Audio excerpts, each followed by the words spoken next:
Ready start.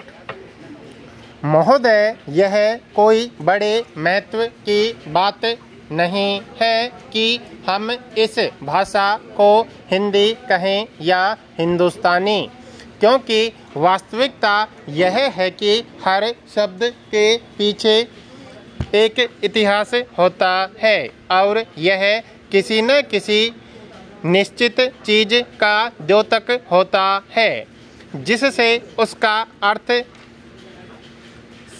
सीमित हो जाता है।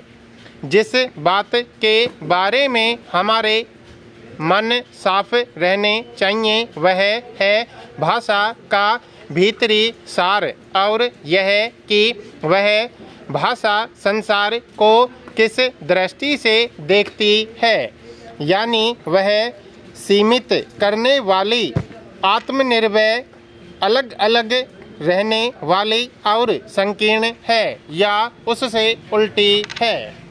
मेरे ख्याल से हमारा लक्ष्य जानबूझकर ऐसी जबान होनी चाहिए जो उनसे विपरीत गुणों वाली हो और जिसमें विकास की बड़ी शक्ति हो। शायद आज और किसी भाषा से अंग्रेजी में यह संग्रहकर्ता, लचीलापन और विकास का गुण ज़्यादा है। इसीलिए भाषा की हैसियत से उसका इतना बड़ा महत्व है। मैं चाहता हूँ कि हमारी भाषा भी संसार के सामने इसी रूप में आए। जिस ढंग से भाषा के प्रश्न पर आजकल हिंदुस्तान में वाद विवाद होता है, उस पर मुझे बहुत दुख है। इन वाद विवादों के पीछे पांडित्य बहुत थोड़ा है और संस्कृति की समझ तो और भी कम है। उनमें भविष्य की कोई दृष्टि या कल्पना नहीं है। भाषा को एक प्रकार की विस्तृत पत्रकारी ही अधिक माना जाता है और राष्ट्रवाद का विपर्यास यह मांग करता है कि जहाँ तक हो सके उसे संकीर्ण और सीमित बनाया जाए। उसके विस्तार की किसी भी कोशिश को ज़्यादातर राष्ट्रवाद के खिलाफ गुनाह करार देकर उसकी निंदा की जाती है।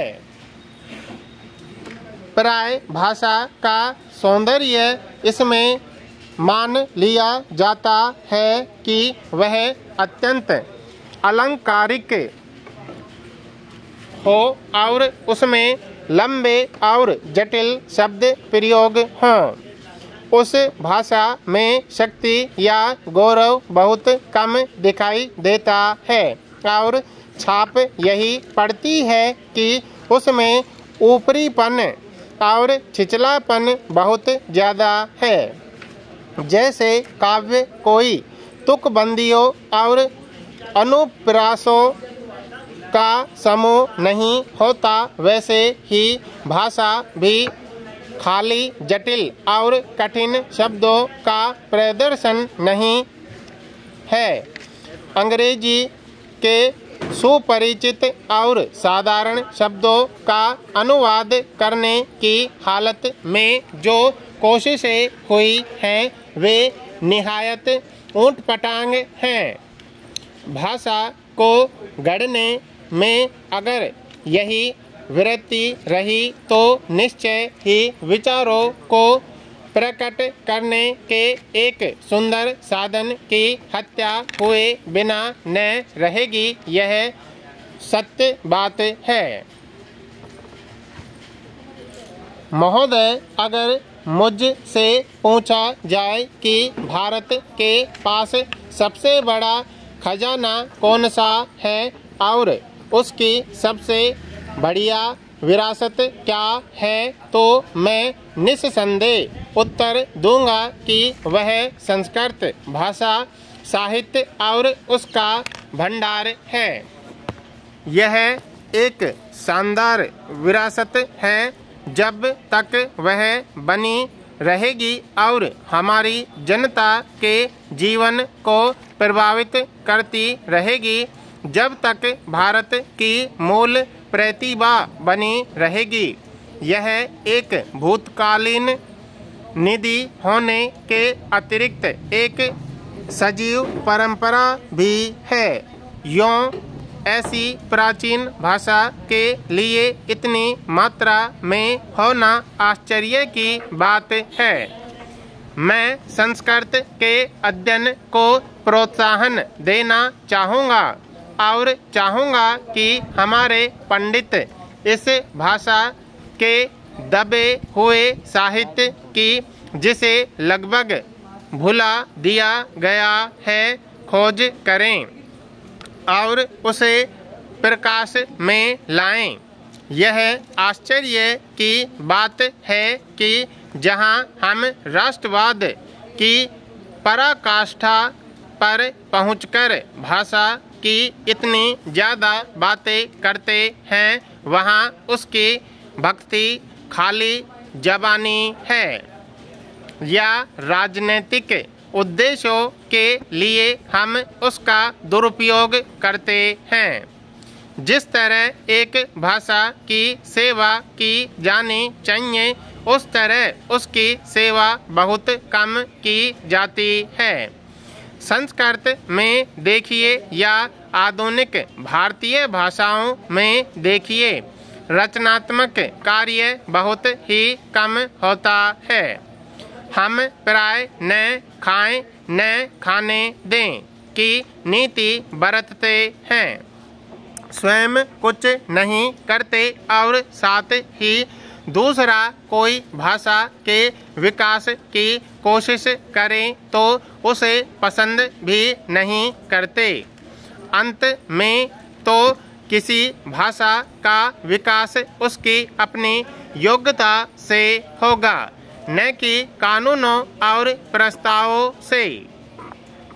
इसलिए किसी भाषा की सच्ची सेवा उसका मूल्य, उसकी व्यवहारिकता और उसके भीतरी गुण बढ़ाना है।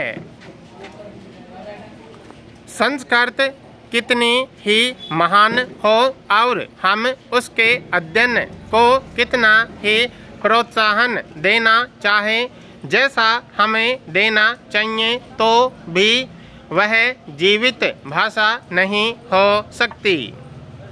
लेकिन जैसे वह अब तक रही है, उसी तरह आगे भी हमारी अधिकांश भाषाओं का आधार और भीतरी सार रहनी चाहिए। यह अनिवार्य है, लेकिन उसे जबरदस्ती जनता पर लादना न तो अनिवार्य है और न वांछनीय, और इसका परिणाम बुरा हो सकता है। पिछले कुछ सदियों से हमारी भाषाओं और विशेष तौर पर हिंदुस्तानी के विकास में फारसी का महत्वपूर्ण योग रहा है और उसने किसी सीमा तक हमारे विचार करने के तरीकों पर भी प्रभाव डाला है। यह हमारी कमाई है और इससे हमारी पूंजी बढ़ी है।